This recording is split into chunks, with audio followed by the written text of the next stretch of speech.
சிறுவன் 11 வயது மதிக்கத்தக்க கார்த்திக் அப்படின்ற ஒரு சிறுவனோட அம்மையார் யோகலட்சுமிங்கிறவங்க ஒரு கம்ப்ளைண்ட் ஒன்று நுங்கம்பாக்கம் ஸ்டேஷனில் ப்ரிஃபர் பண்ணுறாங்க. 3:45க்கு சுமார் சென்ட் ஜோசப் ஸ்கூல்னு ஒரு ஸ்கூலில் படிச்சுட்டு பையன் ஒரு 3:45 திரும்பி வரும்பொழுது ஒரு 4-5 பேரோட சேர்ந்து வராரு. அப்புறம் அவரோட வீட்டுக்கு திரும்பக்கூடிய ஒரு ரோட்டில் அவர் தனியாக வரும்பொழுது ஒரு அடையாளம் தெரியாத நபர் ஹெல்மெட் போட்டுட்டு இருந்தவர் வந்து அவங்கள்ட்ட அந்த பையனை வழி மறித்து நீ வண்டியில் ஏறு அப்படின்னு சொல்கிற மாதிரி ஒரு கம்ப்ளைண்ட் நம்மளுக்கு ப்ரிஃபர் பண்ணியிருந்தாங்க. இந்த கம்ப்ளைண்ட் வந்து 3:45 வந்தவுடனே நம்மளோட பெட்ரோல் ஜிப்சி வந்து அங்கே போய் இதை அட்டன் பண்ணி சுமார் ஒரு 3:53க்குலாம் நம்ம பெட்ரோல் வண்டி அங்கே போனதுக்கப்புறம் அங்கே போய் அங்கே என்ன ஏதுன்னு அந்த விஷயத்தை விசாரிக்க ஆரம்பித்த உடனே இந்த அட்டெம்ப்ட் டு கிட்னாப்பிங்கிற மாதிரி ஒரு சினாரியோ தெரிய ஆரம்பித்து நம்ம எல்லாருக்குமே தெரியும். அப்படி ஒரு சூழல் இருக்கும் பட்சத்தில் நிறைய இடங்களில் நியூஸ்லாம் கூட இது வர ஆரம்பிச்சிது. துரிதமாக அதில் நம்ம நுங்கம்பாக்கம் ஏசி அருண் அவர்கள் அந்த இடத்துக்கே ஸ்பாட்டில் போய் விசிட் பண்ணார். ஃபாலோயிங்காக டிசி ட்ரிப்ளிகே நாங்கள் ஸ்பாட்டில் போய் விசிட் பண்ணார். அப்புறம் நானும் போயிருந்தேன்.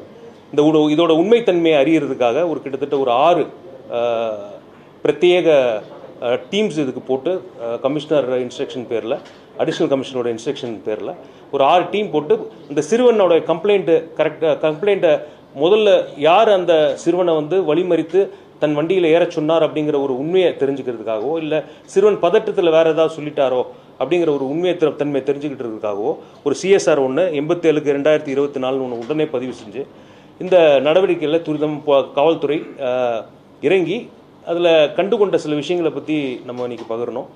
இந்த சிறுவன் வந்து வந்த டைம் வந்து ஒரு 3:45க்கு அவருக்கு பின்னாடி இன்னொரு பேர் தெரிவிக்க முடியாத ஒரு நபர் ஒரு ட்ரங்கன் மூடில் வந்து அந்த பையனை வழிமறிக்க போகிறாரு. அது பக்கத்தில் இருந்த ஒரு விட்னஸ் சொல்கிறாங்க, அவர் குடிச்சிருக்காரு, நீங்கள் அது பக்கத்தில் போவேன்னா நீ திரும்ப வேறு வழியாக அவங்க வீட்டுக்கு போயிருன்றாங்க. அந்த பையன் திரும்ப போயிடுறாரு. அந்த விட்னஸ் சொன்ன விஷயத்தை நம்ம கொராபரேட் பண்ணுறோம் சிசிடிவியில் கொராபரேட் பண்ணும்போது அதே மாதிரி சிறுவன் பின்னாடி ஒரு நிலை தடுமாறும் நிலையில் ஒருத்தர் வந்து அந்த பையன்கிட்ட பேச முயற்சிக்கிறத பார்த்துட்டு பையன் பயந்து நேர் ரோட்டில் போய் வீட்டுக்கு போகிறதுக்கு பதிலாக பின்னாடியே திரும்ப வந்து சுற்றி அவங்க வீட்டுக்கு போயிட்டார். போனதுக்கப்புறம் அவங்க அம்மா யோகலட்சுமி கிட்ட போய் இதை கம்ப்ளைண்ட் பண்ணுறாரு. இது மாதிரிமா என்னை வந்து யாரோ ஒருத்தர் ஒரு குழப்பத்திலையோ ஒரு அச்சத்திலையோ சிறுவன் தானே இது வேணால் நடந்திருக்கலாம் இல்லையா, போய் இது மாதிரி வண்டியில் ஒருத்தர் யாரை சொன்னார் அப்படின்ற மாதிரி ஒரு அவங்க கம்ப்ளைண்ட் இல்லாமல் ஒரு பயத்தோட ஒரு அச்சத்தோட அவங்க அம்மையார்கிட்ட சொன்னோன்னா அவங்க அம்மையார் உடனே அந்த ஸ்பாட்டுக்கு வந்து அந்த இடத்தெல்லாம் பார்க்கும்போது அங்கே யாருமே இல்லை. அப்புறம் அந்த சிறுவனோட ஒரு அங்கிள் மூலியமாக அவரோட மாமா மூலியமாக இந்த கம்ப்ளைண்ட் வந்து நம்மளுக்கு இது வந்து வெளியே தெரிய வந்தோன்னா அவர் தான் நம்மளுடைய 100 கால்ஸ் பண்ணுறார். தினேஷ் பண்ண உடனே நம்ம 100 கால்ஸ் எல்லாத்துக்கும் போய் இந்த விஷயங்களை நம்ம துரிதமாக பார்த்து கண்டுபிடிக்கிறோம். இவங்க சொன்ன அடையாளத்துக்கு ஏற்ற மாதிரி நம்ம இந்த சிசிடிவி கேமராவில் நம்ம எல்லாத்தையும் ஃபாலோ பண்ணி பார்க்கும்பொழுது அப்படி போன ஒரு நபர் வந்து அப்படி நம்ம சந்தேகப்படும்படியாக இந்த சிறுவனை சந்தித்து எந்த ஒரு சந்தர்ப்பத்திலையும் பேசியோ தன்னுடைய வண்டியிலையோ ஏற சொல்ல. நம்ம எல்லாருக்கும் வலைதளங்களில் மற்ற இடங்கள்லாம் ஒரு சிசிடிவி கேமராவில் ஒரு பைக்கில் இருந்த ஒரு நபரை நம்ம பார்க்க முடிஞ்சுது. அந்த பைக்கில் உள்ள நபரையும் நம்ம செக் பண்ணதில் அவரோட ஆன்டிசிடென்ட்ஸ் எல்லாமே ரொம்ப பர்ஃபெக்டாக இருக்குது. ஒரு மதிக்க தகுந்த ஒரு சொசைட்டியில் ஒரு நல்ல வேலையில் இருக்கக்கூடிய ஒரு நபர், அவரையும் கூப்பிட்டு விசாரிச்சிட்டோம். அதே மாதிரி அந்த சிறுவனோட பின்னாடி வந்த அந்த போதையில் இருந்த ஒரு நபரையும் நம்ம கண்டு அவர்கிட்டையும் அந்த ஸ்டேட்மெண்ட்டை வாங்கி அந்த சிறுவனை பார்த்தது எல்லாத்தையுமே வந்து அந்த இடத்துக்கு போனதை சொல்கிறாரு. அந்த பையனை பார்த்ததுக்கான ஞாபகங்கள் இல்லை, அந்த மாதிரி ஒரு போதையில் இருந்தார். But we corroborated with the CCTV cameras. இதெல்லாம் பண்ணி 8 டீம்ஸையும் ஃபைனலாக காலையில் 3 மணிக்கு டிசிபி அசம்பிள் பண்ணி இது வந்து சிறுவன் கொடுத்த பிராதுங்கிறது வந்து அது உண்மைக்கு புறம்பானது அப்படிங்கிறது வந்து காவல்துறை கண்டறிந்தது உள்ளது. இதுதான் வந்து இந்த விஷயத்தை பொறுத்த வரைக்கும். வேற ஏதாவது நீங்க இது சம்பந்தமா கேட்கணும்? தொடர்ந்து நிறைய சோஷியல் மீடியால இது மாதிரி வந்து பயப்படுத்துற மாதிரி போடுறாங்க. இந்த மாதிரி விஷயங்களை வந்து எப்படி பாக்குறீங்க? அவங்களுக்கு எப்படி ஒரு விழிப்புணர்வா ஒரு நல்ல கேள்வி. அதுதான் நான் அடுத்ததுக்கு வரலான்னு இருந்தேன். ஒரு நண்பர் கேட்டாரு. கொஞ்சம் நான் எங்களோட வேண்டுகோள் என்ன மீடியா குழுமினத்திற்கும் மீன்ஸ் பத்திரிகை நண்பர்களுக்கும் பத்திரிகை சமுதாயத்திற்கும் என்ன அப்படின்னா, இந்த மாதிரி ஒரு விஷயங்கள் வந்தோன்னா வி ஆர் அவைலபிள் அட் கால். நீங்கள் யார் பண்ணாலும் நம்ம அட்டன் பண்ணுறோம் ஃபோன் கால்ஸு. நீங்கள் வந்து ரொம்ப எங்களோட சேர்ந்து இதில் பயணிச்சாதான் இந்த மாதிரியான ஒரு நம்ம creating fear in the minds of பப்ளிக்னு சொல்லுவோம். மக்களோட மனசில் வந்து ஒரு பயத்தை உண்டாக்குற இந்த மாதிரியான விஷயங்கள் என்ன ஆகுதுன்னா, நேற்றே என்னாச்சு அப்படின்னா இதனால் ஏகப்பட்ட இடங்களில் பல கூச்சல் குழப்பங்கள் இது மாதிரியான நடக்கிறதுக்கான சூழல் இருக்குது. அப்படி ஏதாவது சோஷியல் மீடியாலேயோ இல்லை மீடியா நண்பர்களுக்கோ ஏதாவது தெரிய வந்ததுன்னா 100% எங்களை நீங்கள் அப்ரோச் பண்ணிங்கன்னா உடனே ஃபஸ்ட்டு நிறைய இன்ஃபர்மேஷன் உங்கள் மூலியமாக தான் வருது. அதை நான் உண்மையிலே நன்றி தெரிவிச்சுக்கிறேன். ஒரு இடத்துல ஒரு விஷயம் வருது அப்படின்னா ஜேசி ஈஸ்ட் சார் இது நடக்குது அப்படின்னு எங்கள் சில டைமில் எங்கள் இன்டெலிஜென்ஸ் சொல்கிறதுக்கு முன்னாடி கூட சொல்லிடுறீங்க. இந்த மாதிரியான ஒரு விஷயம் நடக்கும் பொழுது நீங்கள் எங்களை முதல்ல அலர்ட் பண்ணிட்டீங்க அப்படின்னா at least will keep them intact. நாங்கள் என்ன சொல்கிறோன்னா இது ஒரு விஷயத்தை கண்ட்ரோல் பண்ணி வைக்கணும்னு நினைக்கிற ஒரு மனோபாவம் இல்லை. அட்லீஸ்ட் இது வந்து வெளியே துரிதமாக நடவடிக்கை எடுத்து அது உண்மைக்கு புறம்பாக இருக்கும் பட்சத்தில் அது மக்களுடைய மனதில் ஒரு பயத்தை விளைவிக்கக்கூடாது அப்படிங்கிறது தான் எங்களுடைய ஆசை. அதனால் இது எல்லாருமே கோஆப்ரேட் பண்ணோம். நம்ம இங்கே இருக்கிற மீடியா நண்பர்கள் மட்டும் இல்லை, நிறையா யூடியூப் சேனல்ஸ் அந்த மாதிரி பல பேர் வந்து இன்றைக்கி வந்து ரொம்ப ஆக்டிவாக இருக்கிறாங்க.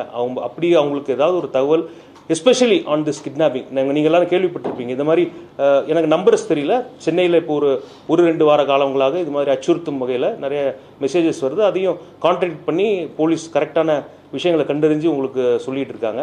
அந்த ஒரு வேண்டுகோளை நான் எடுக்கிறேன். வேற வீடியோ வச்சு இந்த மாதிரி குழந்தை கடத்துக்கு தான் அவங்க அடிச்சாங்க அப்படின்றது மாதிரிலாம் வீடியோ வருது, வாட்ஸ்அப்லாம் வருது. இது மாதிரி ஃபேக்காக பண்ணுறவங்களுக்கு ஏதாவது நீங்கள் ஆக்ஷன் எடுப்பீங்க? இல்லை, கண்டிப்பாக இதை எக்ஸாமின் பண்ணுறோம் அட் திஸ் ஃபோரம். இந்த ஜங்ஷனில் நீங்கள் சொல்கிறது உண்மையிலேயே அந்த ஒரு இன்டென்ஷனோடு அப்படி பண்ணியிருக்காங்கன்னா 100% தட் வில் பி எக்ஸாமின்டு. அதை நாங்கள் என்னென்ன பரிசீலிக்கிறோம். இந்த ஸ்கூல் ஸ்டூடெண்ட் வந்து என்ன இன்டென்ஷன்றது தெரியலன்றது தெரியுது.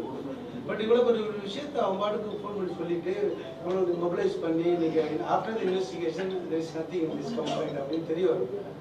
அதை அந்த ஸ்கூலில் கூப்பிட்டு அந்த ஸ்கூலில் இருக்கவங்க பிரின்சிபால்ட்டு ஹெட் ஆஃப் தி டிபார்ட்மெண்ட் அந்த school you can talk to them directly. இல்லை எதுக்கு இது மாதிரி ஒரு அலார்மிங் பண்ணுறாங்கன்றது ஒரு விஷயமே வந்து ஒரு அலார்மிங் தானே. இல்லை, கரெக்டான விஷயம் நீங்கள் சொன்னது. அதுதான் நீங்கள் சொல்லணும்னா இது எங்களோட கடமை. அதனால் வந்து இதுக்கு பின்னாடி நடந்த ஒரு கடினமான வேலைகளை பற்றி நான் பெருசாக அதை சொல்லிக்க விரும்பல. இருந்தாலுமே ஒரு 40-50 பேர் நைட்டு இதில் சுற்றி கித்தி ப்ரெஸ் நண்பர்கள் எல்லாருமே ரொம்ப சிரமப்பட்டு எல்லாருமே ஒரு தூரமாக கேட்டாங்க உண்மையா இல்லையா. நிறைய பேர் உண்மையிலேயே கரெக்டான விஷயங்களை போட்டுன்றதுக்காக வெயிட்டும் பண்ணாங்க. I appreciate that. அது காலையில் தான் நம்ம நிறைய பேர்கிட்ட நான் சொன்னேன். நாங்கள் என்ன சொல்லியிருக்கோம் நினச்சிருக்கோம் அப்படின்னா டிசி மூலியமாக அட்லீஸ்ட் எல்லா பேரண்ட்ஸ் டீச்சர்ஸ் மீட்டிங்கில் இந்த மாதிரி ஏதாவது ஒரு சம்பவங்கள் உங்கள் குழந்தை வந்து சொல்லும் பொழுது இதை வந்து தயவு கூர்ந்து நீங்கள் அதை கரெக்டாக பரிசீலனை செஞ்சு போலீஸ்கிட்ட முதல் கொண்டு போய் சொல்லுங்கள் அப்படிங்கிற விதமாக அவங்கள்ட்ட சொல்லலாம் அப்படின்னு நாங்கள் ஒரு ஐடியா இப்போ டிசிபி எல்லார்ட்டையும் நாங்கள் பேசிகிட்டு இருந்தோம். அவங்க பேரண்ட் டீச்சர்ஸ் மீட்டில் நடக்குது. சமூக வலைதளங்கள் மூலமாக தான் இந்த மாதிரி தகவல் பரவுது சார். அந்த கண்காணிக்கிறது ஏதோ பிரத்யேகமாக நம்மளுக்கு சோஷியல் மீடியா டீம்ஸ் வந்து சிபிஓவில் எப்போவுமே ஃபங்க்ஷன் ஆகிட்டு இருக்கும் 24/7. யாரும் தூங்கவே மாட்டாங்க. அதில் என்ன ட்ரெண்ட் ஆகுது, என்ன நியூஸ் வருது அப்படிங்கிறது எங்களுக்கு முதல் கட்டமாக தெரிவிச்சிருவாங்க. அதை நம்ம பார்க்குறோம். அதை வச்சு தான், அந்த ட்ரெண்டை வச்சு தான் நம்ம இந்த ஒரு விஷயமே எங்களுக்கு பார்த்தீங்கன்னா அது ட்ரெண்ட் ஆகும்போது டக்குன்னு தெரிய வந்தோம்னா நம்ம ஏசி வந்து உடனே ஸ்பாட்டுக்கு போயிடுறாரு. அப்புறம் அவங்கள கேட்கும்போது ஜிப்சி அங்கே இருக்கிறாங்க. அதுக்கப்புறம் தான் அவங்கள கூப்பிட்டு வரோம். நம்ம சிஎஸ்ஆர் பதிவு செய்கிறோம். உடனே டீம்ஸ் எல்லாமே இறங்கி என்னென்ன ரூட்டில் அவங்க என்னென்ன சொன்னாங்களோ எல்லாத்தையுமே கிட்டத்தட்ட ஒரு 1 o'clock ஃபைண்ட் அவுட் பண்ணி இதை பிரேக் பண்ணிட்டாங்க. என்ன ரீசன்னா ஆமாம் அவங்க வந்து அந்த ஜங்ஷன் இருக்கு இல்லைங்களா, எங்கே அந்த ஜங்ஷனில் அந்த பையனை மீட் பண்ணாங்களோ அந்த ஜங்ஷனில் இவங்க ஒரு கைபேசியில் பேசிகிட்டு இருக்காங்க. அந்த பையன் வரதை அவங்க பார்த்த ஒரு விட்னஸ் யார் வந்தாங்க கூடன்னும் போது அவங்க நைட்டு 12 மணிக்கு நாங்கள் அவங்கள செக் பண்ணிட்டோம். செக் பண்ணும்போது அவங்க சொல்கிறாங்க பையன் தனியாக வந்துட்டு இருந்தால் கூட ஒரு ஆள் குடி போதையில் வந்துட்டு இருந்தார் அப்படிங்கிறத வந்து ரொம்ப கிளியராக அந்த அம்மா சொல்லிட்டாங்க. அதை கிராஸ் வெரிஃபை பண்ணுறோம். அவர் எங்கே போனாருன்னு கேட்டோம். இந்த பையனும் திரும்பி அது வழியாகவே இப்படி வராருன்னா அந்த ஸ்ட்ரீட் பேர் ராஜாஜி ஸ்ட்ரீட்டு. நேரம் இப்படி வராருன்னா அந்த பையன் வந்து அந்த பையன்கிட்ட அவர் பேச முயற்சிக்கும் போது தம்பி நீ தள்ளி போப்பாடும் போது பையன் திரும்பி அந்த சைடு வழியாக அவங்க வீட்டுக்கு போயிடுறான். அதே மாதிரி இவர் திரும்பி போகிறதையும் நம்ம கொராபரேஷன் கேமரால இருந்து நம்ம சிசிடிவில இருந்து எடுத்து தான் நம்ம. ஆமாம், அவர் குடிகாரன். நான் இந்த ரோட்டில் வந்தேன், ஒரு பையனை பார்த்தேன், யார் என்னென்னலாம் எனக்கு தெரியாது, அவர் போயிட்டாரு, நான் திரும்ப வந்துட்டேன். அவர் நல்ல ஒரு இதில் இருந்தாப்புல. அவரையும் காலில் கூட்டணும் பேசிட்டு ஒன்றுமே பேசல. அவர் உளறிட்டு வராரு. அதுக்கே வரல. அப்போ விஷயமே வந்து இட் இஸ் டோட்டலி டிஃப்ரெண்ட். பையன் சொன்ன வருஷனே பைக்கில் ஒரு கருப்பு வண்டியில் ஒரு கருப்பு ஹெல்மெட் போட்ட ஒரு ப்ளூ கலர் கர்ச்சீஃப் போட்ட ஒரு ஆள் வந்து நிறுத்தி என்ன வண்டியில் ஏறுன்னு சொன்னது தான் கம்ப்ளைண்ட். இதுவே வரல. இல்லை, அது இல்லவே இல்லை. அதான் நான் சொல்ல வரேன், அது கிடையாது அப்படின்னா. எது அவங்க பேரண்ட் அதே தான், இதே கம்ப்ளைண்ட் தான் அவங்க கொடுத்துருக்காங்க. ஏன் கொடுத்துருக்காங்கன்ற நான் விஷயத்த சொல்கிறேன். சிஎஸ்ஆர் ஏன் கொடுக்குறாங்க அப்படின்னா, இது போலீஸ்க்கு ஏன்னா இதை நான் ஒரு பப்ளிக் ஃபோரமில் சொல்ல இது வந்து அடுத்ததாக உங்கள்கிட்ட சொல்லலாம் அப்படின்னு நான் நினச்சேன், இன்ஃபார்மலாக. பட் ஃபார்மலாகவே நான் சொல்கிறேன். இது வர்றதுக்கு முன்னாடி என்ன பண்ணுறாங்க, இந்த பையன் போய் அவங்க அம்மாட்ட பைக்கில் யாரோ ஏறினதாக ஒரு தகவலை சொல்லிடுறாங்க. சொன்ன உடனே இவருடைய அங்கிளுக்கு வந்து அங்கே தெரிஞ்சவங்க நிறைய பேர் இருக்காங்க, அந்த லொக்காலிட்டி தானே. போன உடனே ஃபஸ்ட்டு ஒரு நபரோட வீடு ஒன்று இருக்குது, அங்கே வீடில் எடுத்து போய் சும்மா இவர் வந்த டைமுக்கு போய் பார்க்குறாங்க. பார்த்த உடனே அந்த டிவியில் வந்து இது மாதிரி ஒரு பைக்கில் ஒருத்தர் போகிற மாதிரி இருக்குது. இவன் ப்ளூ கலர் இது அதெல்லாம் சொல்ல, பைக்கில் இருந்து ஒருத்தர் வந்தாருன்னு ஒரு கதையை வந்து அவர்கிட்ட சொல்கிறாங்க. போன உடனே அந்த பையனை வச்சுட்டு இந்த மாதிரி போகிறாரு இவரானோன்னா ஆமாம் அப்படின்ட்டார்ல. இப்படி தான் இந்த விஷயம் நடந்தது. நான் இதை நான் உங்கள் எல்லாத்தையுமே ஒரு இன்ஃபார்மலாக சொல்லிடலாம் அப்படின்னு பார்த்தேன். நீங்கள் கேட்டீங்க, நான் அதையும் சொல்கிறேன். நீங்களும் கொஞ்சம் ஒரு என்னோட பப்ளிக் அப்பீலா நீங்க சொன்னீங்கன்னா கொஞ்சம் பவர்ஃபுல்லா இருக்கும். இந்த ஜோன்ல இருக்கக்கூடிய எத்தனை மிஸ்ஸிங் வந்து நீங்க இதுவரைக்கும் ரெக்டிஃபை பண்ணீங்க? ஒரு சோஷியல் மீடியா போனதுக்காக இவ்வளவு டேக் ஆஃப் வந்து எடுத்துக்கிட்டீங்க. 2023 இது வரைக்கும் எவ்வளவு மிஸ்ஸிங் கம்ப்ளைண்ட் இருந்துச்சு? ஃபிகர்ஸ் உங்களுக்கு கொடுக்குறேன். மிஸ்ஸிங் கம்ப்ளைண்ட்ஸ் கண்டிப்பாக நீங்கள் சொல்கிற ஃபிகர்ஸை கண்டிப்பாக நான் கொடுக்குறேன். ஃபிகர்ஸ் இப்போ நான் எடுத்துகிட்டு வரல. மிஸ்ஸிங் கம்ப்ளைண்ட்ஸை ஜேசி லெவலில் நாங்கள் ரிவ்யூ பண்ணுறோம். ஒரு மிஸ்ஸிங் கம்ப்ளைண்ட் ஒரு வாரத்துக்கு மேலே இருக்குது, தட் டு பிலோ 18 அப்படின்னா அது வந்து it is taken very seriously and is reviewed at highest level. இவன் ஹெச்ஓபிஎஃப்லேருந்து கமிஷன்லேருந்து எல்லாருமே கேட்பான். நாங்கள் ஒவ்வொரு ரிவ்யூ 15 நாளைக்கு நான் ஒரு ரிவ்யூ வைக்கிறேன். ரிவ்யூவில் நிறைய எலோப்பன் கேஸ் இருக்கும், இது இருக்கும், அது இருக்கும். பட் ஒன் வீக்குள்ளே எதுவும் நம்மளுக்கு சரியான கம்ப்ளைண்ட்ஸ் கிடைக்கல. Below 18 it is taken. இப்போ பிலோ 18 எப்போவுமே இட் இஸ் டேக்கன் சீரியஸ்லி. ஆனால் ஒருத்தர் எங்களோட சூப்பர்விஷன் மிஸ் ஆக முடியாது. 7 நாளைக்கு முன்னாடி ஒரு விஷயத்தை 7 நாளைக்குள்ளே ஒன்று கண்டுபிடிக்கல அப்படின்னா it is taken very seriously and they are mat responsible. அப்படி எதுவும் எல்லா ஸ்டேஷன்லயும் வந்து அந்த காணவில்லைன்ற போஸ்டர் வந்து காலியான மாதிரி தெரியல, அப்படிதான் தோணிட்டு இருக்கு. ஓஹோ, அது நான் என்னன்னு ரிவ்யூ பண்ணுறேங்க. கண்டிப்பாக நடந்து வந்தார். சார் அப்புறம் உங்க லிமிட்ல 2-3 ஸ்கூல்ஸ்ல வந்து they received a bomb email ஒரு போன வாரம் இல்லைங்களா? ஆமாம், இல்லை பண்ணிட்டு இருக்காங்க அவங்க. என்னன்னா அந்த இன்வெஸ்டிகேஷன் சைபரில் சிசிபி கேஸை ட்ரான்ஸ்ஃபர் பண்ணிட்டோம். நீட் டு நோ பேசிஸில் எனக்கு தெரிஞ்சதை சொல்கிறேன். They are working seriously on it. அதில் நிறைய ப்ரோட்டோகால்ஸ் இருக்குது. எங்களுக்கு தெரிஞ்சதோட அவங்க சைபர் இன்வெஸ்டிகேஷன் பண்ணுறவங்களுக்கு தெரியும். அப்படிங்களா? நான் அதை கிளாரிஃபை பண்ணுறேன் உங்களுக்கு. ஏன்னா ஃபுல்லாக கிளாரிஃபை பண்ணால் அதை டீல் பண்ணுற டிஃப்ரெண்ட் டிசி, டிஃப்ரெண்ட் ஜேசி. நான் சொல்கிறது தான் நல்லா இருக்குது. நான் என்ன சொல்ல விரும்புகிறேன் அப்படின்னா, இப்படி ஏதாவது ஒரு கம்ப்ளைண்ட் இருந்ததுன்னா எல்லா பெற்றோர்களும் ஆசிரியர்களும் ஒரு ஸ்கூலில் நிர்வாகம் பண்ணக்கூடிய நிர்வாகிகளும் இது மாதிரி ஒரு கம்ப்ளைண்ட் யாருக்குனாலும் அந்த பையன் கொண்டு போய் கொடுக்குறதுன்னா 100 கால்ஸ்ன்னு மட்டும் இல்லை. இன்றைக்கி வெப்பில் எங்களோட நம்பர்ஸ் எல்லாமே இருக்குது. என் நம்பர் இருக்குது, டிசிபி சேகர் தேஷ்முக் நம்பர் இருக்குது, ஏசி நம்பர் இருக்குது. யாருக்கு வேணால் நீங்கள் முதல் தகவலாக இதை கொடுக்கலாம். கண்டிப்பாக போலீஸ் வந்து துரிதமாக அந்த இடத்துக்கு நீங்கள் கால் பண்ண அடுத்த 5வது நிமிஷத்தில் பேட்ரோல் வெஹிக்கிள் இருக்கும். அடுத்தது ஏசி வந்துடும், இன்ஸ்பெக்டர் வருவார், ஏசி வருவார். Even DC was asked to go. DC went on his own volition. ஒரு 40 நிமிஷத்தில் அங்கே போய் எல்லாத்தையும், ஏன்னா சூப்பர்விஷன் மட்டும் இருக்கக்கூடாது, பார்ட்டிசிபேட்டரி சூப்பர்விஷன் இருக்கணும் அப்படின்னு நைட்டு ஃபுல்லாக அவரும் கூட இருந்து தான் எல்லாமே பண்ணணும். அது எங்களோட கடமை, அது பெருசாக சொல்லலை. பட் இந்த மாதிரி ஒரு விஷயத்தில் பேனிக்காக இதை பண்ணுன்ற விட we are worried about people's mindset. இங்கே ஒரு சேஃப்டி இல்லைன்ற ஒரு இதை நினைக்கக்கூடாது. அதனால தான் இது எல்லாருமே இதில் எடுத்து கரெக்டான ஒரு உண்மையை கொண்டு சேர்க்கணும் அப்படின்னு. அது உண்மையாக இருக்கும் பட்சத்தில் கண்டிப்பாக நம்ம முதல் தகவல் அறிக்கையை வந்து போட்டு நம்ம அதுக்கு ரெஸ்பான்சிபிள் நானும் அரெஸ்ட் பண்ணியிருக்க போகிறோம்.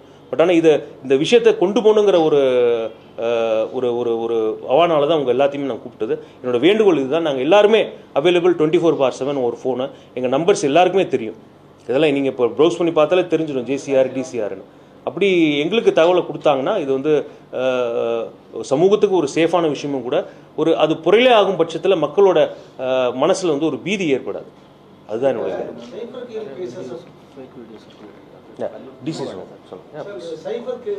டிசி ஒரு சில வார்த்தைகள் சொல்லுங்க.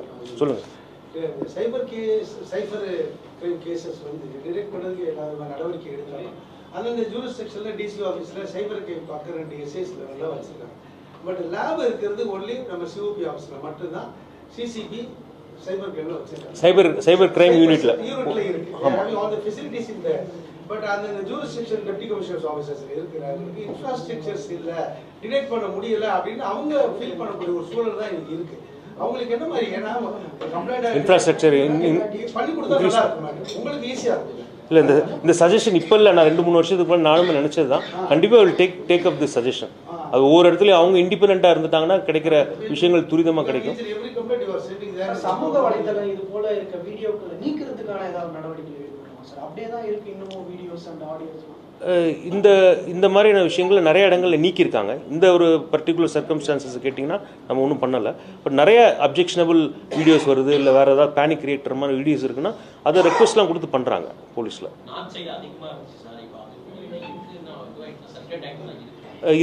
இது வந்து நான் செக் பண்ணணும். நான் கண்டிப்பாக ஒரு நார்த் டிவிஷனில் இருக்கக்கூடியவங்களுக்கு நான் 100% இதை நான் தெரிவிச்சிடுறேன்.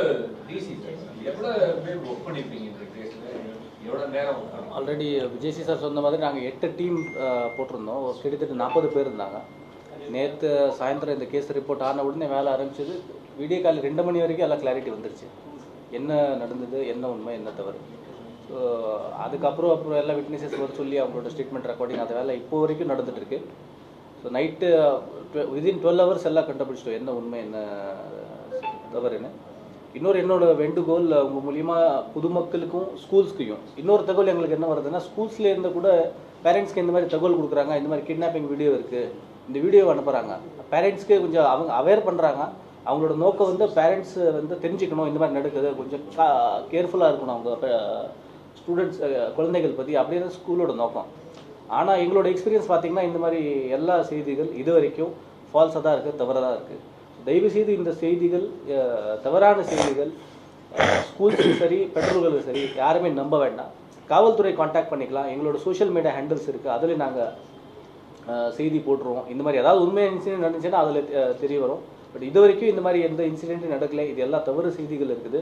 தயவுசெய்து இதை நம்ப வேண்டாம். யாருக்கும் இதை அந்த வீடியோஸ் எல்லாம் ஃபார்வர்ட் பண்ண வேண்டாம்.